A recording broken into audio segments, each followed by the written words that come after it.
Good morning. Online क्लासों में आपका पुनः स्वागत है। अपन जो ह्यूमन ज्योग्राफी में अपनी जो जनजातियों का जो टॉपिक चल रहा था, पेपर जो सेकंड था, उसमें अपन जो पिग्मी जनजाति के बारे में अपन पढ़ रहे थे। पिग्मियों के निवास स्थान, जैसे अपन ने जो कांगो गणराज्य था वहाँ पर उनका मुख्य रूप से निवास स्थान था। उसके पूर्वी और पश्चिम भाग में था। आर्द्र उष्णकटिबंधीय वहाँ की जलवायु थी। इन सब के बारे में उनका जो निवास क्षेत्र था और उनके आखेट के बारे में और उनकी शारीरिक संरचना के बारे में अपन ने पिछली क्लास में या पिछले वीडियो में अपन ने जो विस्तार से अपन ने अध्ययन किया था।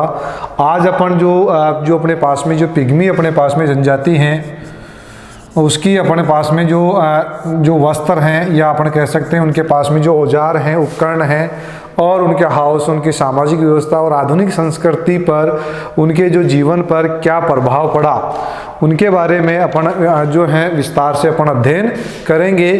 तो पहले अपन बात करते हैं जो पिग्मी जनजाति का जो लोगों के जो वस्त्र हैं उनके बारे में,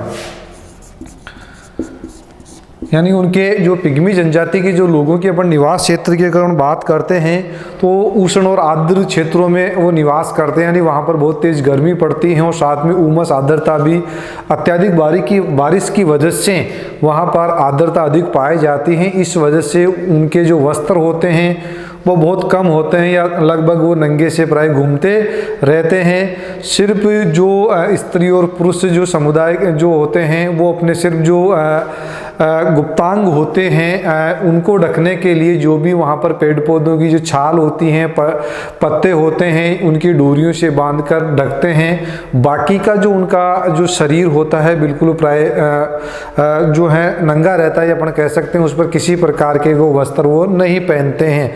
कुल मिला के अत्यधिक गर्मी और आर्द्रता के कारण उनको बहुत कम वस्त्रों की आवश्यकता होती है।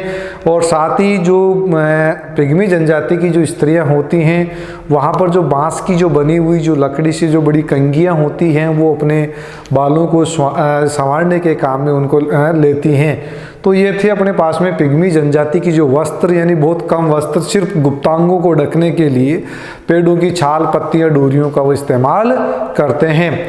उसके बाद में अपन बात करते हैं जो पिग्मी जनजाति के जो मकान होते हैं वो, यानी अपन कह सकते हैं उनके जो घर हैं वो किस प्रकार से बने हुए होते हैं। पहले तो ये अत्यधिक जो गर्मी उष्णता वाले क्षेत्रों में, आर्द्रता वाले क्षेत्रों में निवास करते हैं, साथ में अपना घुमक्कड़ जीवन व्यतीत करते हैं। तो इनको कोई स्थायी जो है मकान या घर की कोई आवश्यकता नहीं होती है। फिर भी ये कुछ समय जहाँ ठहरते हैं वहाँ पर ये दो प्रकार से अपने घरों का निर्माण करते हैं, अपने दो प्रकार से अपन कह सकते हैं कि निवास करते हैं।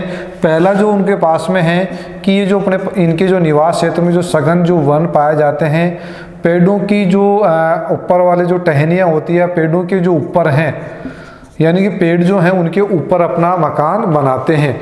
यानी पेड़ों की जो टहनियाँ होती हैं उन पर ये जो भी उनको लकड़ियों से मकान बनाते हैं, उनके पत्तों से उनको ढककर उनकी जो छत वगैरह ये तैयार करते हैं। उन पर चढ़ने के लिए बांस से ये सीढ़ियाँ बनाते हैं, क्योंकि ये जिस क्षेत्र में निवास करते हैं वहाँ पर जो जहरीले कीड़े मकोड़े, जंगली जो जानवर होते हैं उनसे सुरक्षा के लिए अधिकतर ये मकान जो हैं या जो घर होते हैं कच्चे, जो घास फूस के जो घर होते हैं वो पेड़ पौधों के ऊपर बनाते हैं। दूसरा, अगर ये जैसे धरातल पर ये जो बनाते हैं तो जिस क्षेत्र में ये जो घर या झोपड़ियाँ ये बना रहे हैं वहाँ पर पहले ये पेड़ पौधों को वहाँ से वो हटा देते हैं, यानी साफ करके वहाँ पर ये झोपड़ियाँ बनाते हैं। वही अपने जो उनके क्षेत्र में जो पेड़ पौधों की टहनियाँ वगैरह या जो केलों की जो पत्ते होते हैं उनको छत के ऊपर ढककर वो झोपड़ियाँ बनाते हैं। और लेकिन झोपड़ियाँ जो बनाते हैं वो एक झुंड के रूप में यानी कि बनाते हैं, यानी जैसे उनकी झोपड़ियाँ जो बनी हुई होती हैं वो एक मधुमक्खी का जो छत्ता जो अपन को दिखाई देता है वैसे छत्ते की आकृति में ये जो है छोटी छोटी झोपड़ियाँ बनाकर अपने एक समूह में निवास करते हैं, जिससे कि ये जंगली जानवरों से कोई भी आक्रमण हो तो उनसे डटकर ये मुकाबला या मिलकर उनका ये सामना कर सके।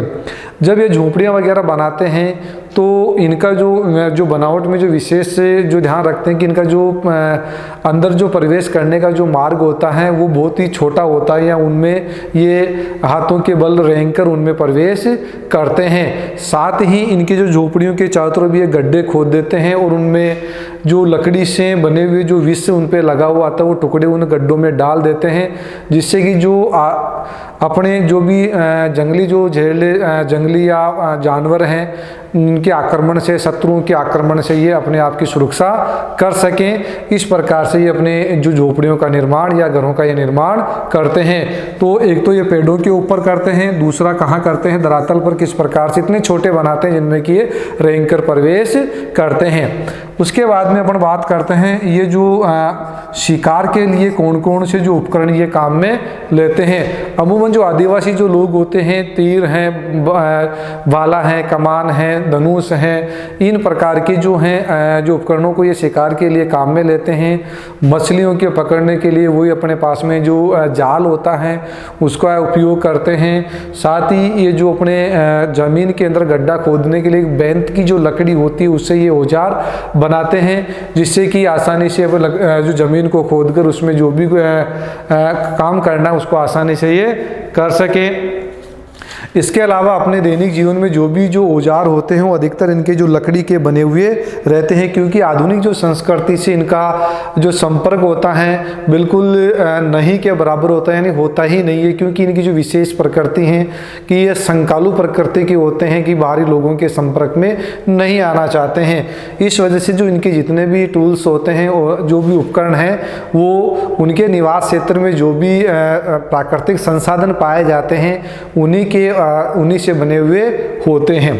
उसके बाद में इनके द्वारा जो व्यापार किया जाता है, यानी कि ये व्यापार भी करते हैं, ट्रेड इनके द्वारा जो किया जाता है उसके बारे में अपन करते हैं कि ये जो संकालु प्रकृति के होते हैं, किसी से मिलना पसंद नहीं करते हैं और बाहरी लोगों को देख कर जंगल में छिप जाते हैं। तो फिर ये अपना जो व्यापार करते हैं या जो इनके पास में कंदमूल या मांस वगैरह जो भी ये किसी को देना चाहे तो किस प्रकार से अपना व्यापार करते हैं। इनका जो व्यापार होता है मुख्य रूप से इनके पड़ोसी जो कृषक होते हैं जिनको बंटू कृषक कहा जाता है, यानी कि जो बंटू जो कृषक होते हैं उनके साथ में व्यापार करते हैं। और व्यापार होता है मौन व्यापार, साइलेंट जो ट्रेड इनके द्वारा किया जाता है, बिल्कुल साइलेंट ट्रेड होता है, किसी प्रकार की कोई बातचीत इनमें नहीं होती है। यानी कि जो पिग्मी और जो बंटू हैं इनमें किसी प्रकार की कोई वार्तालाप नहीं होती है, फिर भी व्यापार ये संपन्न हो जाता है। किस प्रकार से करते हैं कि जैसे अपने पास में पिग्मी जो जनजाति के लोग हैं जिनके पास में मांस हैं या फल फूल जो भी ये बेचना चाहते हैं किनके साथ में, बंटू के साथ में, तो उनका एक निश्चित स्थान होता है जहाँ पर ये रात को आते हैं, वहाँ पर रखकर चले जाते हैं। दूसरे दिन ये जो वे बंटू उस सामान को ले जाते हैं और इनकी आवश्यकता की वस्तु इस स्थान पर रख जाते हैं और वहाँ से लेकर चले जाते हैं।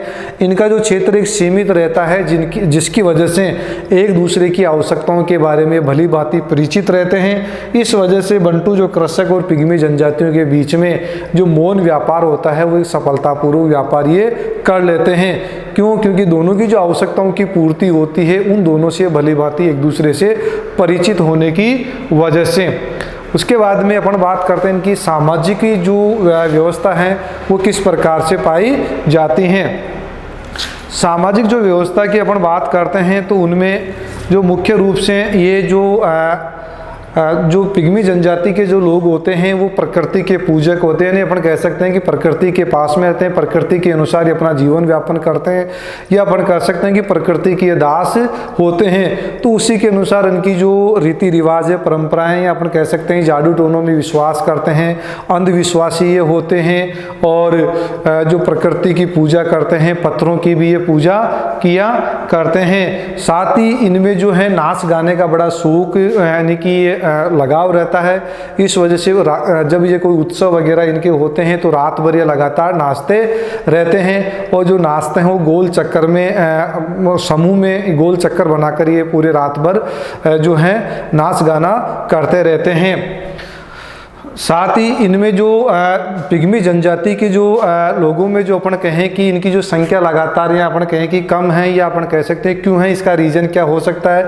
पहला तो ये आदिकालीन जो संस्कृति उससे जुड़े हुए हैं, तो इनमें जो जन्म दर और मृत्यु दर है, जन्म दर भी उच्च पाई जाती है तो मृत्यु दर भी उच्च पाई जाती हैं। या अपन कह सकते हैं कि जो इनमें जो कुपोषण के शिकार या जो भी महामारियाँ हैं इनके लिए इनके पास में कोई इलाज नहीं है। ये जो जादू टोनों के अनुसार ही उनमें विश्वास करके जो है लगातार अपना जीवन व्यापन करते रहते हैं। तो जन्म दर तो उच्च है, लेकिन मृत्यु दर भी इनमें क्या पाई जाती है, उच्च पाई जाती है, जिनकी वजह से इनकी जो संख्या है वो क्या पाई जाती है, सीमित पाई जाती है, इनकी वृद्धि नहीं हो पाती है। या अपन यूँ कह सकते हैं कि जो मृत्यु दर जो अधिक है उसका भरण पोषण या उसकी पूर्ति अधिक जन्म दर के द्वारा ही ये करते हैं। इस वजह से इनमें जो जनसंख्या इनकी क्या पाई जाती है, सीमित मात्रा में पाई जाती हैं। ये जो इनमें जो स्त्रियां होती हैं वो अधिकांशतः घर का कामकाज या जो भी काम है वो यही करती हैं। या जन्म दर अधिक होने की वजह से इनकी जो शारीरिक दृष्टि है